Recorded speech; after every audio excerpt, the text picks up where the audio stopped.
নারীদের ব্যাপারে আপনাদের দৃষ্টিভঙ্গিটা কি? আপনাদের নারীদের কি আলাদা কোনো ড্রেস কোড আছে? যে ইসলামের কথা বলছেন, আপনি একজন নারী হয়ে কিন্তু আপনার কোনো বোরখা নেই, কালো কাপড় নেই, আপনার কোনো নাক মুখ ঢাকা না, আপনি স্বাভাবিক মানুষের মতোই কথা বলছেন। আল্লাহ কোরআনে বলেছেন নারীরা তাদের যে নির্ধারিত পর্দা, অর্থাৎ তারা তাদের লজ্জাস্থানকে হেফাজত করবে, তাদের দৃষ্টিকে অবনত রাখবে এবং বক্ষদেশে একটি চাদর দিয়ে শালীনতার সাথে তারা রাষ্ট্রীয়, সামাজিক, ধর্মীয় সমস্ত অঙ্গনে তাদের যোগ্যতা অনুযায়ী তারা অবদান রাখতে পারবে এবং অংশগ্রহণ করতে পারবে। নারীদের এই সমস্ত কর্মকাণ্ডে অংশগ্রহণের জন্য তাদেরকে এই স্বাভাবিক শাড়ি, কাপড়, সালোয়ার কামিজ এর উপরে আলাদা কোনো একটি ড্রেস কোড মেনটেন করতে হয় না। হিজবুত তৌহিদের নারীরা সেই পর্দা মেনটেন করে আমরা কিন্তু আমাদের সভা সেমিনারে বক্তব্য রাখছি, আমাদের আদর্শ উপস্থাপনের জন্য, আমাদের সমাজকে সংস্কারের জন্য, অগ্রগতির জন্য যার যে যোগ্যতা আছে, কেউ ডাক্তার, কেউ ইঞ্জিনিয়ার, কেউ শিল্প কারখানায় কাজ করছেন, কেউ শিক্ষকতা করছেন, অর্থাৎ যার যে যোগ্যতা আছে সে তার যোগ্যতাকে কাজে লাগিয়ে সমাজকে এগিয়ে নেওয়ার জন্য ভূমিকা রাখছেন। আল্লাহ ইসলামে যেটাকে নিষেধ করেছে সেটা হচ্ছে অশ্লীলতা। ইসলাম এমন সমস্ত জিনিসকেই বাদ সাধে বা নিষিদ্ধ করে যেটা সমাজের মানুষকে অসুবিধা করে, সমাজে অশান্তি সৃষ্টি করে এবং মানুষের অকল্যাণে ব্যবহৃত হয়। যা মানুষের কল্যাণে ব্যবহৃত হয়, সমাজের কল্যাণে হয়ে থাকে এবং সমাজের জন্য হিতকর, এমন সমস্ত কিছুকে ইসলাম বৈধতা দেয়।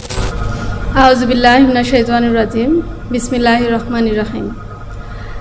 আজকে অনুষ্ঠানের উপস্থিত আমাদের অনুষ্ঠানের সম্মানিত প্রধান অতিথি, হিজবুত তৌহিদ আন্দোলনের প্রাণপ্রিয় নেতা জনাব হুসাইন মোহাম্মদ সেলিমের প্রতি শ্রদ্ধা নিবেদন করে, সালাম নিবেদন করে এবং অন্যান্য উপস্থিত বিশেষ অতিথিবৃন্দ এবং আমন্ত্রিত যারা সামনে উপবিষ্ট আছেন সকলকে আমার পক্ষ থেকে অভিনন্দন এবং সালামু আলাইকুম ওয়া রাহমাতুল্লাহি ওয়া বারাকাতুহু।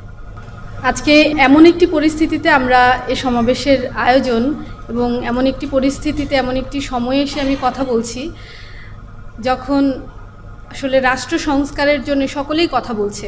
আজকে আমাদের প্রতিপাদ্য বিষয়টিও দেখতে পাচ্ছেন আপনারা যে ইসলামে এই সমাজ সংস্কারের ক্ষেত্রে ইসলামের বক্তব্যটা কি, সেই বিষয়ে আসলে আমাদের মূল কথা। বিভিন্ন দল মত এই রাষ্ট্র সংস্কারের ক্ষেত্রে তাদের বক্তব্য, তাদের রূপরেখা তুলে ধরছেন।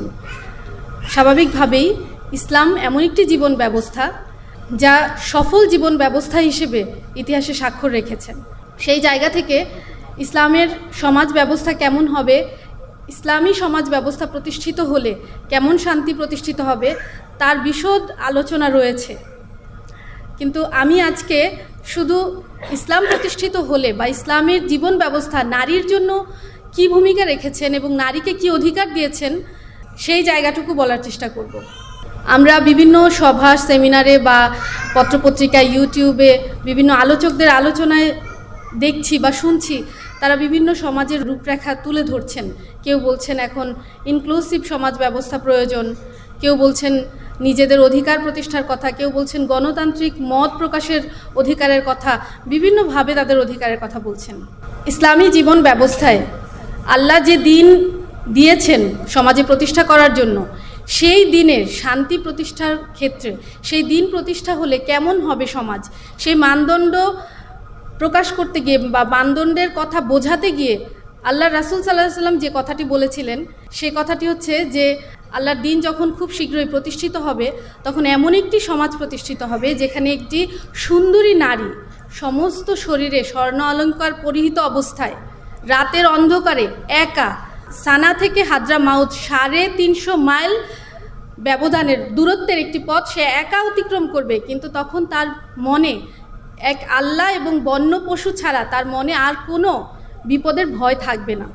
এইরকম একটি রূপরেখা কিন্তু আল্লাহ রাসূল সেদিন বলেছিলেন। অর্থাৎ এমন একটি নিরাপদ, নারী বান্ধব সমাজ প্রতিষ্ঠা হবে যদি ইসলামী জীবন ব্যবস্থা প্রতিষ্ঠিত হয়। দুঃখের বিষয় হলেও এটাই সত্য যে আজকে যারা ইসলামী রূপরেখা উপস্থাপন করছেন বা ইসলামের সমাজ ব্যবস্থার স্বপ্ন মানুষকে দেখাচ্ছেন, তাদের বক্তব্য, তাদের কার্যক্রম দেখলে কিন্তু আমরা উল্টোটা দেখি। আমরা দেখি তাদের সভা সেমিনার, তাদের কার্যক্রমের কোথাও নারীর কোনো অবস্থান নেই, বরঞ্চ তারা সমাজের সমস্যার দোহাই দিয়ে নারীকে ঘরবন্দি করে রাখার ফতোয়া দিয়ে থাকেন।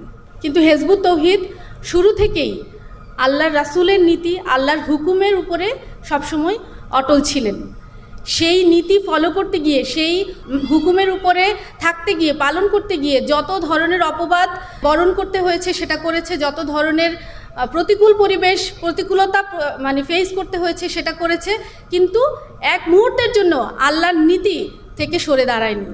আপনারা জানেন যে আমাদের মাননীয় ইমাম জনাব মোহাম্মদ হুসাইন মোহাম্মদ সেলিম, ওনাকে অনেক বড় বড় বিজ্ঞ ব্যক্তিরা পরামর্শ দিয়েছেন যে আপনি আপনার যে সভা সেমিনার সেখানে নারীদেরকে রাখবেন না, তাহলে আমরা আপনার সাথে আলোচনায় বসতে পারবো।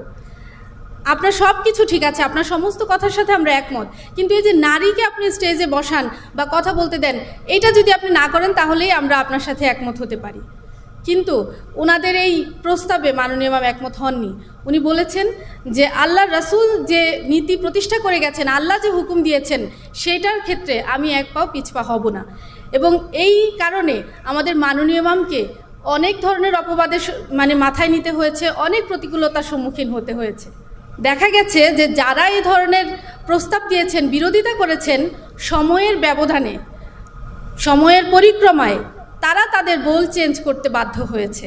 এখন যখন রাজনৈতিক স্বার্থ উদ্ধারের জন্য বিভিন্ন প্রেক্ষাপটে নারীদেরকে নামানোর প্রয়োজনীয়তা তারা অনুভব করছে, তখন ভোটের রাজনীতির জন্য, ভোট চাওয়ার জন্যে ঠিকই কিন্তু নারীদেরকে নামিয়ে দিচ্ছেন।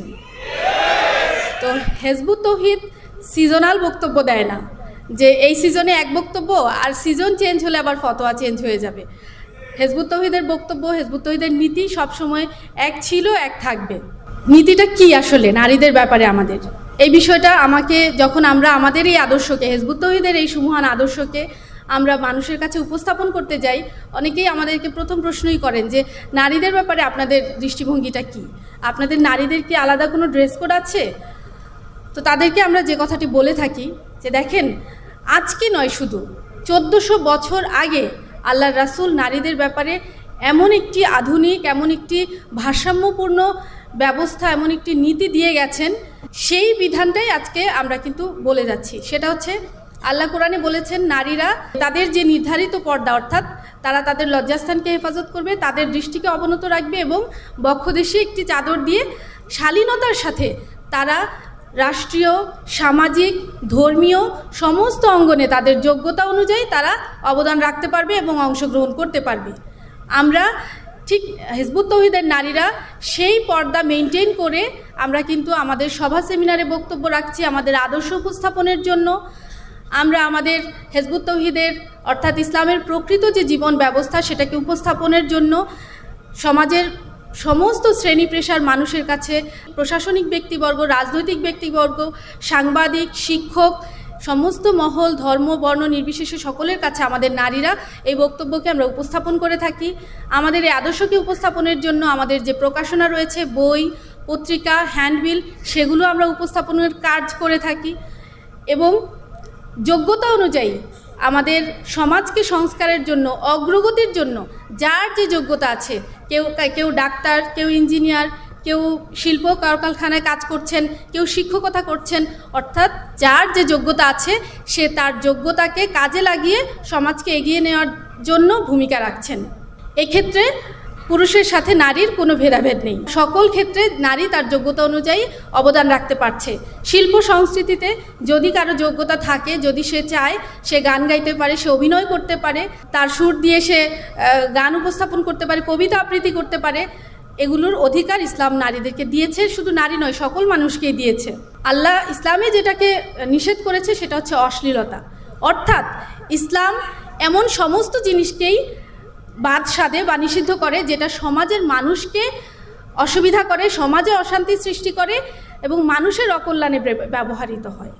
আর সমস্ত ওই সকল জিনিসকে বৈধতা দেয় এবং স্বীকৃতি দেয় যা মানুষের কল্যাণে ব্যবহৃত হয়, সমাজের কল্যাণে হয়ে থাকে এবং সমাজের জন্য হিতকর, এমন সমস্ত কিছুকে ইসলাম বৈধতা দেয়। এর জন্য আমাদের নারীদের এই সমস্ত কর্মকাণ্ডে অংশগ্রহণের জন্য তাদেরকে এই স্বাভাবিক শাড়ি, কাপড়, সালোয়ার কামিজ এর উপরে আলাদা কোনো একটি ড্রেস কোড মেনটেন করতে হয় না। এই প্রশ্নটা আমাদেরকে অনেকেই করে থাকেন, তাই আমি এ কথাটি উপস্থাপন করার প্রয়োজন বোধ করলাম। কিন্তু দুঃখের বিষয় হচ্ছে আজকে ধর্মের নামে, ইসলামের নামে যেই রূপটা আমরা সমাজে দেখছি বা সাধারণ মানুষ দেখছে, এটা দেখলে তাদের মনে নামটা শুনলেই কেমন জানি একটা আতঙ্ক ফিল করে যে ওরে বাবা, ইসলাম ঠিক আছে, সবাই সবার সমাজ ব্যবস্থার কথা, জীবন ব্যবস্থার কথা রূপরেখা তুলে ধরছেন, সমাজতন্ত্র তার রূপরেখা তুলে ধরছেন, গণতন্ত্র তার রূপরেখা তুলে ধরছেন, কিন্তু ইসলামিক জীবন ব্যবস্থার প্ল্যাটফর্ম থেকে কেউ যদি ইসলামের জীবন ব্যবস্থার কথা তুলে ধরতে যায়, কেমন জানি একটা আতঙ্ক, মনে হয় যেন শুনলেই গা ঝাড়া দিয়ে ওঠে। এইটা কেন? এটার কারণ হচ্ছে যে আসলে 1400 বছর আগে আল্লাহর রাসূল যেই জীবন ব্যবস্থা, আল্লাহর দেওয়া জীবন ব্যবস্থা, দিন প্রতিষ্ঠা করে একটি অবারিত শান্তিপূর্ণ সমাজ ব্যবস্থা প্রতিষ্ঠা করে দিয়ে গিয়েছিলেন, সেই আদর্শটা আসলে আর নেই। আমি এটা বোঝানোর জন্য ছোট্ট একটা উদাহরণ দিচ্ছি। আপনারা নিশ্চয়ই আপনাদের এলাকায় অনেকে পরিত্যক্ত পোড়া বাড়ি দেখে থাকবেন, পুরানা, অনেক পুরানো, শত শত বছর ধরে সেখানে মানুষজনের কোনো আনাগোনা নেই, আগাছা, বড় বড় বট গাছ এগুলো হয়ে ভরে আছে, বিষ, পোকা, বিষাক্ত সাপ, অন্ধকার সেখানে ছেয়ে আছে। সেই বাড়িকে ভুতুরে বাড়ি মনে করে অনেকে কিন্তু সেইটার পাশ দিয়েও হাঁটে না। এরকম আছে না আপনাদের এলাকায়? অনেক পুরনো জায়গায় কিন্তু এগুলো আছে। কিন্তু যদি কোনো দিন কেউ সন্ধান পেয়ে থাকে যে সেই পোড়া বাড়ির, সেই পরিত্যক্ত বাড়ির নিচে এমন এক মূল্যবান মহা পাথর রয়েছে, এমন এক কষ্টি পাথর রয়েছে যেটা উদ্ধার করলে সমাজের জন্য, মানুষের জন্য অনেক বড় কল্যাণ বয়ে আনবে, যদি সেই সন্ধানটা পায়, তাহলে কি সেই পোড়াবাড়ি আর পোড়াবাড়ি থাকবে? সেই সমস্ত জঞ্জাল, সেই সমস্ত অন্ধকার ছিন্ন করে মানুষ কিন্তু সেই মূল্যবান পাথরকে উদ্ধার করবে। আজকে ইসলামের অবস্থাটাও সেরকম হয়ে আছে। আমরা সমাজে দেখছি উগ্রবাদ, ইসলামের লেবাস পরে, রাসূলের নাম করে, রাসূলের লেবাস ধারণ করে উগ্রবাদী দেখানো হচ্ছে, উগ্রবাদী আচরণ করা হচ্ছে, ধর্মান্ধতা প্রসার ঘটানো হচ্ছে, ইসলামের নাম করে নারীদেরকে ঘরে বন্দি করে রাখা হচ্ছে, নারীদের কোনো অধিকারের স্বীকৃতি দেওয়া হচ্ছে না, ফিতনার নামে দুনিয়ার ফতোয়া দিয়ে তাদেরকে গৃহবন্দী করে রাখা হচ্ছে। এরকম অসংখ্য অবান্তর জিনিসপত্র দিয়ে ইসলামের মতন সুমহান আদর্শকে মাটি চাপা দিয়ে রাখা হয়েছে। হিজবুত তৌহিদ সেই সুমহান আদর্শটা যেটা মাটি চাপা পড়ে আছে, সেই কষ্টি পাথরের সন্ধান আজকে মানবজাতির সামনে কিন্তু তুলে ধরছে দীর্ঘ 29 বছর যাবত। আমি আজকে শুধু নারীদের কথাটুকু বলছি যে নারীদের এই অধিকার ইসলাম দিয়েছে, কিন্তু শুধুই কি নারীদের অধিকার? এমন আমরা যখন আজকে নারীদের কথাটা মানুষের কাছে বলে যাচ্ছি, যখন তারা শুনছে যে ইসলামের কথা বলছেন আপনি একজন নারী হয়ে, কিন্তু আপনার কোনো বোরখা নেই, কালো কাপড় নেই, আপনার কোনো নাক মুখ ঢাকা না, আপনি স্বাভাবিক মানুষের মতোই কথা বলছেন, তাদের চোখ কপালে উঠে যাচ্ছে। তখন তারা আমাদেরকে বলছে যে আপনারা তো অলরেডি একটা বিপ্লব ঘটিয়ে ফেলেছেন, যে আপনি একজন নারী হয়ে এই সমাজে আমার সাথে, এই জায়গায় এসে আমার সাথে আপনি কথা বলছেন, ইসলামের দাওয়াত দিচ্ছেন একজন নারী হয়ে, এই রকমভাবে আপনারা অলরেডি একটা বিপ্লব ঘটিয়ে ফেলেছেন। তো আসলে হিজবুত তৌহিদ যে কী বিপ্লব অলরেডি সাধন করেছে সেটা দেখার জন্য, সেটা আমরা যারা মানে এটার সাথে ওতপ্রোতভাবে জড়িত কাজ করার জন্যে, সেটা সামনে দেখব ইনশাল্লাহ। আমরা মানে গুটি অল্প কিছু পরিসরে যখন আমাদের এই আদর্শটাকে উপস্থাপন করতে যাই, নারীদের বিভিন্ন অংশগ্রহণের কথা তাদের সামনে বলি, তারা মানে অভিভূত হয় এবং খুব অবাক হয়ে তাকিয়ে থাকেন। সেই জায়গায় ইসলামের প্রতিটি সেক্টরে কি কি অধিকার মানুষকে দেওয়া হয়েছে, কেমন কেমনভাবে আল্লাহ রাসূল শান্তি প্রতিষ্ঠা করেছিলেন, সেটার সম্পূর্ণ স্বরূপ যখন উন্মোচিত হবে, মানুষের সামনে প্রকাশ পাবে, তখন মানুষ এই ধর্মান্ধতার নামে অন্ধকারাচ্ছন্ন সেই পোড়া বাড়িকে টেনে হিচড়ে ভেঙে সেই সুমহান আদর্শকে আবার উন্মোচন করে ধরবে। আপনারা যারা হিজবুত তৌহিদের এই আদর্শকে তুলে ধরছেন, আপনারাই হচ্ছেন সেই আদর্শের অগ্রপথিক, এবং নারীদের অধিকারের ব্যাপারে যারা আপনারা লড়াই করে যাচ্ছেন, ইনশাল্লাহ আপনাদেরকে মানুষ সামনে কি জ্ঞান করবে, কি সম্মান দিবে, সেটা আমি অল্প পরিসরে কাজ করতে গিয়ে আমি সেটা উপলব্ধি করছি, খুবই আনন্দিত হচ্ছি। এখন সময় এই আমাদের যে ইসলামের প্রকৃত আদর্শটা, জীবন ব্যবস্থাটা, এটা মানুষের সামনে উপস্থাপন, সঠিকভাবে উপস্থাপন করার জন্য সকলকে ফিল্ডে থাকার, ঘরে বসে থাকার আসলে কোনো সময় নেই।